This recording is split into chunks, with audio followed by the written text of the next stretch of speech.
გულახდილად გეტყვით, ბოლო წამამდე გადაწყვეტილი არ მქონდა, რომ ამ თემაზე მაინც და მაინც უნდა მესაუბრო.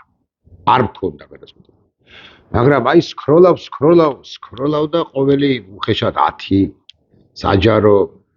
პოსტიდან, მათ შორის მეგობრების და არა მხოლოდ მეგობრების, არამედ Facebook-ს ამგვარი ალგორითმი აქვს ახალი, როგორც მე ვხვდები, რომ მეგობარი ვინც არ არის, თუ ის პოსტი,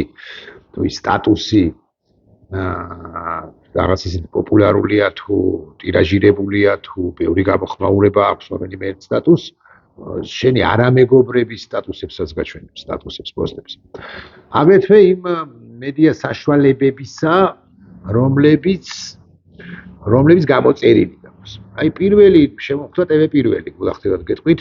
მე საერთოდაც მგონია, რომ ამ თემას დიდ ყურადღებას ჩვენ არ უნდა ვაქცევდეთ. არც TV პირველი, არც TV ფორმულა, არც რომელიმე არხი.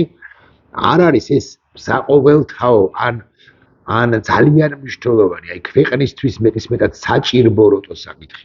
ამგვარი რამ იშვიათად ხდება კი არ ხდება საერთოდ ალბათ, მაგრამ ბევრგან არ ხდება ყოველ შემთხვევაში, თუმცა ალბათ მომხდარა სხვა ქვეყნებშიც. მაგრამ აი მეინსტრიმ საშუალებები, მეინსტრიმ მედია ამგვარ მიუხედავად იმისა, რომ საზოგადოების ერთ ფენას აინტერესებს და ასე შემდეგ, ამ ფენამ საკუთარი ინტერესი უნდა დაიკმაყოფილოს სოციალებში ან სპეციალურ გვერდებში. მე ვგულისხმობ, რა ქვია, ნიკოლოზ მაქარაშვილის ამბავს. ესე იგი, ნიკოლოზ მაქარაშვილი არის ეს ნარიმანი, ბერი ნარიმანი, ღმერთი ნარიმანი, ქრისტე ღმერთი ნარიმანი თუ რაღაც ნარიმანი. არავის შემთხვევაში არ ვაკლინებ აც გარდაცვლილს, მაგრამ მე მგონია, რომ ეს არ არის არ შეიძლება იყოს მაღალი საზოგადოებრივი ინტერესის თემა, საგანი ამბავი, კაცილებით სერიოზული საკითხებია, პრობლემებია ჩვენს ქვეყანაში. სამწუხაროდ რაღა ინგეიჯმენტი არის დიდი, ანუ ჩართულობა საზოგადოებისა, რეაქცია და ჩართულობა მედიის საშუალებებიც ჭყალებში ალბათ მაინც ასე ვთქვათ, თუნდაც სწოდავენ. ყოველ შემთხვევაში ეს არის ჩემი დამოკიდებულება და ყოველი მეორისაგან იღებენ კომენტარს ამ ჩემი მოსაზრებით უმნიშვნელო საკითხზე. მეც ვერ ავწდი, მაგრამ მე არა ვარ მეინსტრიმ საშუალება. და აი რო ჩამოვსკროლე 10-დან 7 ამ თემას ეხება. აი ნახეთ TV პირველზე გავრცელებულია ამ ნაგვარია ნიკოლოზ მაქარაშვილის მრევლის ერთი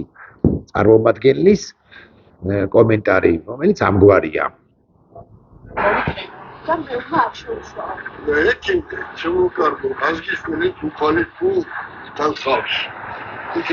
ვისი ბრალია ეს ყველაფერი? ექიმი რა გიშველის თუ უფალი თან ყავს, თუ ღმერთი შენთან არის, თუ ღმერთის ნება ყველაფერი, ხო, ექიმი რას გიშველის? ამას ამბობს ასეთივე ერთცხვირა, ორყურა, ორთვალა, შეზღუდული შესაძლებლობების მქონე პირებს კი არ ვაკრინებ ახლა, ხო, მესმის რომ შესაძლოა ყველა არ არის ჩვენგვარი, მაგრამ მაინც მოკლედ საქართველოს მოქალაქე ამომრჩეველი არ მინდა ამ ადამიანს არავითარი უფლება არ მაქვს მივაყენო შეურაცხყოფა, მაგრამ მართლა გამოოპიუმებულია ეს კაცი, ოპიუმდალეული კაცია. აი რელიგია ამ კაცისთვის ყოველ შემთხვევაში არის ოპიუმი, კარლ მარქსის თქმის არ იყოს. უკვე ჩამოსკროლვისას, ეგ უკვე რომ გავიდეთ და მოხდება კიდევ ერთი დაამატა ფედერაციზე. და სხვა პოსტებსაც რომ მივაქციოთ, მოხდება ამგვარივე კომენტარები, ამგვარივე საჯარო განცხადებებია. ვისი ბრალია მეთქია ეს ვიკითხე და ჩემი მოსაზრებით გაგიკვირდებათ და არის არა მხოლოდ აც გარდაცვლილი ნიკოლოზის თუნარიმანის ბრალი, რომელმაც ასე გადააგიჟა საკუთარი მემრევლი 2006 წლიდან ყოფილა ის სტუმარებაში და რამდენადაც მე ხვდები კი არა გავეცანი საბოლოოში რატო გავეცანი მითქაც არ ვიცი. ხო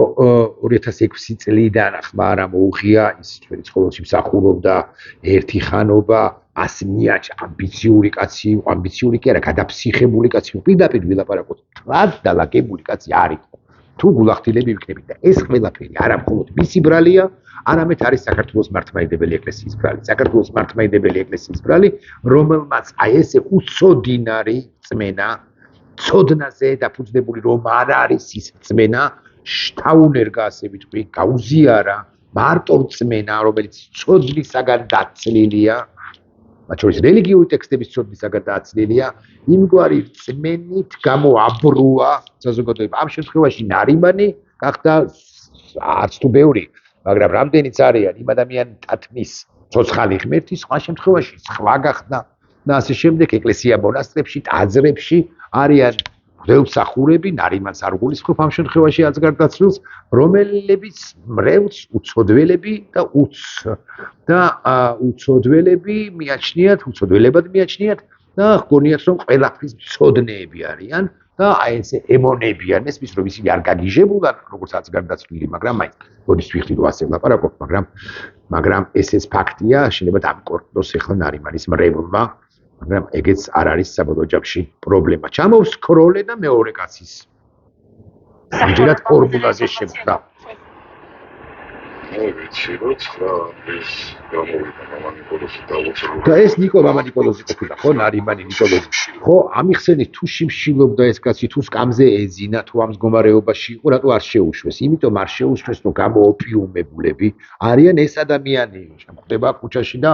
ავი სალამსაც მეტყვის ალბათ და მეც ვეტყვის სალამს, შეიძლება ნაწყენიც იყოს, ჩემ არ ვიცი, მაგრამ მე ის ვიცი, რომ შეიძლება სუფრასთან, მაგალითად ადეკვატურია ეს კონკრეტული ადამიანი, მაგრამ გამოოპიუმებულები არიან ადამიანები იმ შემთხვევაში ნარიმან ნიკოლოზის რაგვარია ესე იგი მამა ნიკოლოზი და რაგვარია გავიხსენოთ კიდე მაქარაშვილის მიერ უხარო კაც შესაძლებელზე ვლაპარაკობ ამას და სხვა შემთხვევაში სხვის მიმართ ნახეთ აი რომელიღაც ვებგვერდი ნემსი ექიმიდან ნემსი არ მიაყაროთ არ გავუღოთ კარი არ გვაქვს კურთხევა მამაოზე ზალადობა ამისთვის გიჩინებთ ახლა უნდა ვირწმუნოთ ის ხებს კურნა და თავად არ უნდა ექიმი თვითონ გამოვა თქვენ შეხვიდეთ ის ქრისტეა ხო ეს ფრაზებია ამ ლოგიკამ და ამ ხალხმა გაწირა ეს კაცი ხო ალბათ კეთილშობილი თავის თადებით იყო თვისებებით თავის თადებითი შტრიხებით თავის ინგრედიენტებით და ასე შემდეგ ეს ბერი ნარიმან ნიკოლოზი თუ ნიკოლოზ ნარიმანი მაქარაშვილი კი არ ვწდები ამ შემთხვევაში აღარც ჭირდება ჩახედვა კიდევ იყო შეფუთა აი ნახეთ ამ დროს ის მკვდარი არ არის და შესაძლებელია მოხდეს დიდი შეცდომა ექსპერტების მიერ რომ მათ დაიწყონ გვამის გამოკვლევა ანუ მათ ჩაჩვენონ რომ ეს არის გვამი უკვე და დაიწყონ მისი გამოკვლევა ამიტომ ფიქრობ ეს რამეს რომ თუ კი ვინმე არის იქ ნარიმანთან სადარბაზოში არ უნდა გაატარონ გვამი იმიტომ რომ თუ კი მისი გაკვეთა დაიწყება მათ სიკვდილი არ არის ეს ანუ როდესაც ბერი ასტრალში გასულ და მოგზაურობს ამ დროს ის მკვდარი არ არის საკუთარ თავზე ვჯავრდები გულახდილად გეტყვით ჩაუწიოთ ხმას რომ ამ თემაზე მიწევს საუბარი აკი გითხარით და მედიის წამყვან საშუალებებს საყვედურე ხო აკი გითხარით რომ ეს არ არის საზოგადოებისათვის უაღრესად მნიშვნელოვანი თემა ისეთი თემები აი ჩამოვასახელებ რამდენიმე თემას მაგალითად გუშინ კონტექსტში მყავდა ბატონი რომან გოცინიც და მინიმუმ 3 თემაზე ვისაუბრეთ მე და მან მაგალითად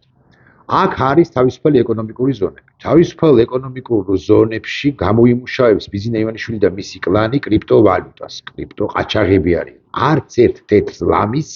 კი არა თითქმის ისინი არ იხდიან ბიუჯეტში სულ 80-100 კაცი იმუშაობს ასე მაგალითად ბიზნეს ივანიშვილის ან მისი ხელდასმულების კრიპტო ცეხებში კრიპტო ფაბრიკებში ეს მაინერებია იქ და არავით არის სახელმწიფოსთვის მნიშვნელოვანი დოლარს ისინი არ ქმნიან ანუ ეს ფული ამასთან ელექტროენერგიის გადასახადსაც პრაქტიკულად არ იხდიან და ეს არის არ მინდა შემეშალოს და ხო მოკლედ ძალიან ბევრი არ შემეშალოს აქედან გამომდინარე რიცხვს არ ვიტყვი ძალიან ბევრი კილოვატ-საათი რომელსაც ყიდულობს საქართველო ამ თანხას იმპორტირებული ელექტროენერგიისა ვიხდით ჩვენ მე და თქვენ მათ შორის ამ მრევლის ნიკოლოზ ნარიმანის მრევლის წარმომადგენლებიც მრევლის წევრებიც და ეს ელექტროენერგია ზუსტად იდენტური რაოდენობის ამდენი კილოვატ-საათი მიდის რა ქვია იმას ამ კრიპტო ცეხებში და ბიზნეს ივანიშვილი დიდრდება აიწევს ბიტკოინის ან სხვა რომელიმე კოინის ფასი და ბიზნა ივანიშვილს მეტი და მეტი $. და არა მარტო ბიზნა ივანიშვილს. ეს არის პირველი თემა. მეორე თემა, ჩინელები შემოვიდიან ხალხო. მესამე უცხოელი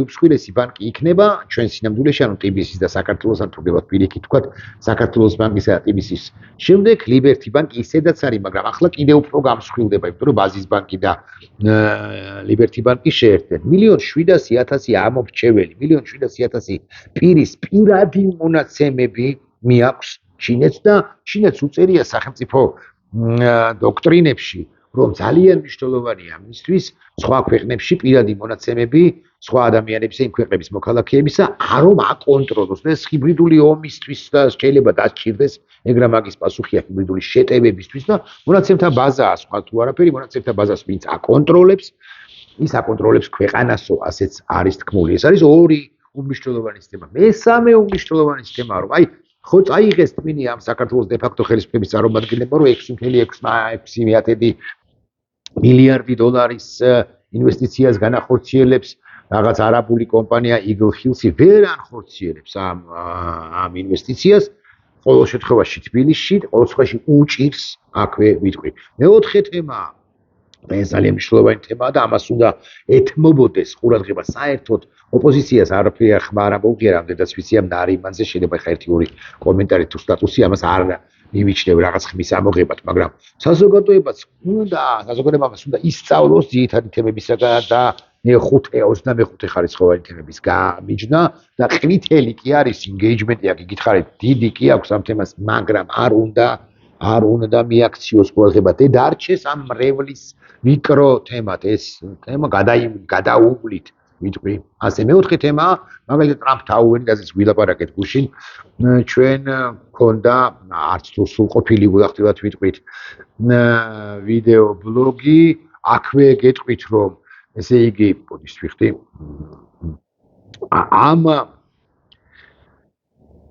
ახლა გეტყვით ზუსტად რო არ შემეშალოს თან.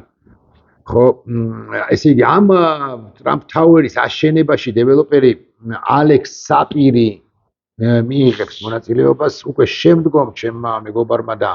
ახლობელმა კაცმა გავრცელა ამ საპირ გრუპთან დაკავშირებით თუ არ ვცდები ასე ქვია ხო რომელიც იქნება მშენებელი დეველოპერი ამ ტრამპ ტაუერისა ამის თაობაზე გავრცელა ინფორმაცია ალექს საპირი არის თამիր საპირის იგივე თემურ სეფიაშვილის შვილი მე არ ვიცი იცით თუ არა კადრი თემურ სეფიაშვილი აცგარდაცვლილი სეფიაშვილი ხო დგას ტრამპთან ერთად აცგარდაცვლილი ძალიან დიდარი კაცი ამერიკის მასშტაბით ეს თემურ სეფიაშვილი მოგვიანებით მილიარდერი გახდა უდიდესი ალბათობით იყო კგბ-ს აგენტი ამას წერს ჩემი ნაცნობი მეგობარი ზაზა აბაშიძე მე გუშინ ამ თემაზე ამ რაკურსით არ გამიმახვილებია ყურადღება რომელიც 80-იანი წლებიდან მოყოლებული უამრავ ოპერაციაში მონაწილეობდა რაც ფულის გარეცვას და გავლენის მოხდენას ეხებოდა თავისთავად ცალკე საკითხია მთელი ეს ტრამპ ტაუერები და ასე შემდეგ ზაზას ზაზას სტატუსი არ ვკითხულობ მაინც და მაინც მაგრამ და მისი შვილი ეს რა ქვია ალექს საპირი ეს კაცი ახალგაზრდა კაცი 50 წელს ისაც არ არის ჯერ აპირებს ამ პროექტში მონაწილეობას ეს კარგად უნდა გავიგოთ რომ არ არის ტრამპის ფული ასე ვიტყვი ტრამპის შესაძლოა და ალბათ მაინც მაყოფილი დარჩება ამ პროექტის განხორციელებით უშუალოდ საქართველოში ეს არ ნიშნავს იმას რომ ტრამპმა დაალაგა ბიზნეს ივანიშვილთან 257-ით ვიტყვი ამას არ დამეზარება მაგრამ ეს ნიშნავს იმას რომ ტრამპი მინიმუმ მაყოფილი დარჩება ამ პროექტის საქართველოში განხორციელებით ეს უნდა ვიცოდეთ ბიზნეს ივანიშვილი ამ პროექტს თემურ ალექს საპირი უკაცრავად და სხვა აქაური მათ შორის დეველოპერები ააშენებენ თავისით და იყიდიან ამ ბრენდ ნეიმს ამ სახელწოდებას ტრამპ ტაუერი და ამით თავს მოაწონეთ ცდილობენ რომ მოაწონონ თავი ტრამპს აი ტრამპს ამ შემთხვევაში და ამით დაალაგდეთ თუმცა მე მაინც ვარაუდობ რომ დაალაგება ვერ მოხდება და აი ესეთი თემებია გაცილებით მნიშვნელოვანი მე კი საბოლოო ჯამში იმიტომ ვახსენე ეს 4 თემა განხილული ბატონ რომან გოცლიძესთან ერთად გუშინდელ კონტექსტში რომ ჩვენ უნდა ვიცოდეთ რომ აი ეს ძირითადი საკითხები უნდა გამოვყოთ და მეხუთე ხარისხოვან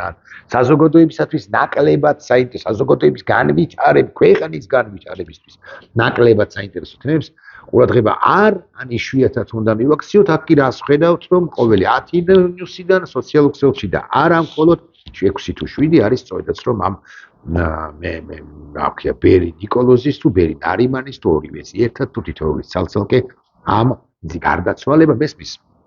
სიგიჟეებია და სიგიჟეები ყველას იზიდავს ბრიტანეთში უნდა ნახოთ რა როცა სიგიჟეები არის ხოლმე მეინსტრიმ მედია არა ყვითელი მედია როგორ დიდ ყურადღებას აქცევს აი მაგალითად გაზეთი სან ხო იქ ხო ბეჭდვითი მედია ჯერაც პოპულარულია და გაზეთი სან დიდ ყურადღებას აქცევს ამგვარ თემებს ხო იქ ერთხანობა 90-იანებში ვიქტორია ბეკემი და დევიდ ბეკემი რამდენჯერ გავიდნენ იქ რაღაც ბიგ ბენთან ხო ამაზე ამახვილებდნენ ყურადღებას ხო მაგრამ ეგ ხა მეხუთე ხარისხან რაღაც ამდენჯერ ჩავიდნენ რაღაც ინგლისის რომელიმე გუნდის სტადიონზე უემბლიზე ასე მაგრამ ეს მართლა მეხუთე ხარისხოვანია იქ ყვითელმა მედიამ უნდა ჩატოვოს და აი ის თემები და არ უნდა გაამახვილოს ყურადღება მეინსტრიმ მედიამ კი ან იშვიათად უნდა გაამახვილოს ყურადღება აუცილებლად წავიკითხავ მე ეხლა გამახსენდა ნათეუს ლევანის სტატუსის რომელიც სამგვარ რამეს წერს და მე მგონი რომ აი სრულყოფილი ტექსტი მე უკვე ბოლო პერიოდია განსაკუთრებით პატრიარქ ილია მეორის გარდაცვალების შემდეგ ნათეუსის ქება არ წინდება რომ ეს კაცი ისევე როგორც ჩემი კოლეგა ლიაბი გრაველიძე და სხვები ხელახლა აღმოვაჩინე ხელახლა გავიცანი ასე ვიტყვი მე ლევანს ვიცნობ ცხადია მაგრამ არა მაქვს ახლა მაინც და მაინც ახლო და თბილი და თბილი ურთიერთობა არა მაქვს და აქტუალურებული ვარ ამ ახალგაზრდა კაცის მასშტაბებით და ცოდნის ხარისხით ასე ვიტყვი და სწორად აი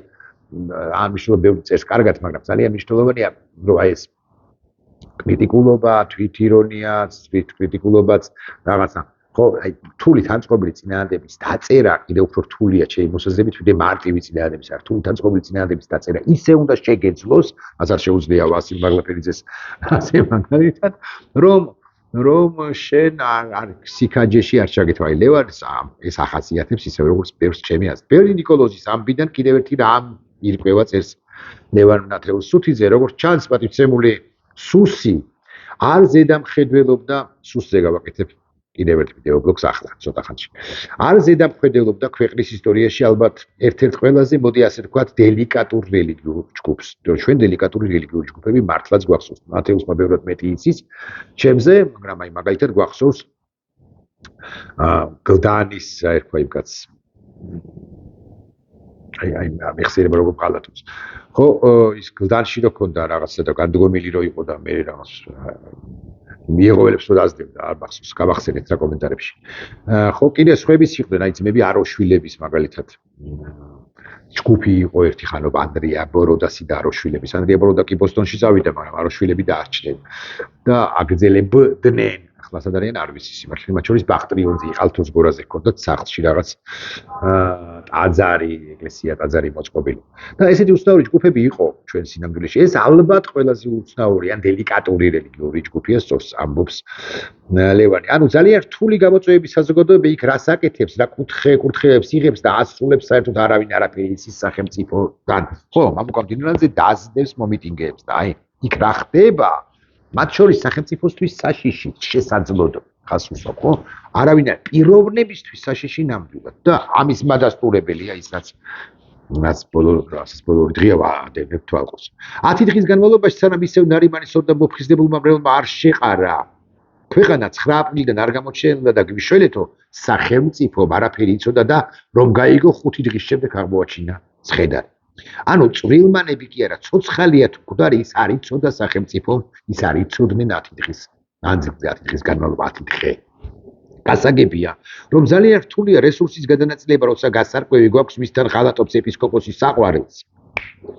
მაგ აუგად ხომ არ მოიხსენია კასპის მერის ბიზაშვილმა ბიძინა და ლამისყანის სკოლის გეოგრაფიის მასწავლებელს ზვირი ხომ არ დასცდა დირექტორზე პერფექტ მაგრამ მაინც ემან დინარაძის წופლი ხომ არ გიდევთ თავში როცა პრიორიტეტებს ანაწილებთ აი ისეთი რთული ეხლა გავშიფროვდი ეხლა რთული თანწყობილი წინადადება რამდენიც მე ვხვდები ახლა რომ აი გაგიჟდები და სწორი რაც თავარია კაი გავარებოთ ეხლა რამდენად რთულია წინადადება ამას დავიხსნით სწორად სწორი წინადადება სწორი აქცია სწორი מחვილებია გაკეთებული მართებული מחვილები ძვირფასო მეგობრებო ესეთი ირწმუნებიან და პარტიორების დარწმუნებას ასწრებენ რომ მარნეულში აკონტროლებენ ირანს როცა აგერ ფორნიჭალაში მოკვდა სახელგანთქმული ქრისტე მეფე ბაგრატიონ სტალინი, რომელსაც ყავდა 1000-ობით მიმდევარი, ამდენი ყავდა მართლა კაცო და 10 დღე კაცი შვილმა ვერაფერი გაიგო რა მოხდა. ადრე მაქვს დაწერილი ეს სიგიჟე ვინმე შეიწირავს თქო, მაგრამ რას არ მოვიდგენდი, რომ ეს ვინმე თავად ნიკოლოზი იქნებოდა, ჩალით მაინც ვიყოთ დახურულები. ხო, ადრე მაქვს დაწერილი ეს სიგიჟე ვინმე შეიწირავს მეთქი, მაგრამ რას წარმოვიდგენდი, რომ ეს ვინმე თავად ნიკოლოზი იქნებოდა, ჩალით მაინც ვიყოთ დახურულები. ხო, ასეა ეს სულს არცალია ძალიან მნიშვნელოვანი თემებში ან ამბების გაგებისათვის და დასდევს ირაკლი ლომოვის. აი ირაკლი ლომოვი იცით ვინ არის? წერალი კაცია, რომელიც ყოველდღე დადის. წერალი და ჯანმრთელობა საკმაოდ შერყეული კაცია, რომელიც ყოველდღე 500 დღეა, მეტი 520 დღეა დადის რუსთაველის კაცის სუსის ტიპების ხედან და ირაკლი ლომოვის აკვირდებიან. ირაკლი ლომოვი 8 საათზე მივიდა თუ ემან 9-17 წუთზე აქციაზე რუსთაველის გამზირზე. პარლამენტთან ზის ხოლმე რომ ვიცოდეთ, მაინც მამუკამ დინარაძეს მიმართავ, არა მხოლოდ ირაკლი ლომოვი, არამედ ამ მისივე ასაკის ბევრი ჯანმრთელობა შეფრეული, ქალები, კაცები, კარგები, უკეთესები და ასე შემდეგ შეგიძლიათ აკვირდეთ, მაგრამ ამასობაში ცუდი ამბების ტრიალებს ჩვენს ქვეყანაში. მე მაინც არ მგონია რომ ბევრი დრო უნდა უთმოთ ნარიმან ნიკოლოზის ამბავს, მაგრამ რაღა ის სიტყვა მოიტანა ვახსენე. და რა და ბევრი სხვა მნიშვნელოვანი საკითხებიც არის. ნახვამდის.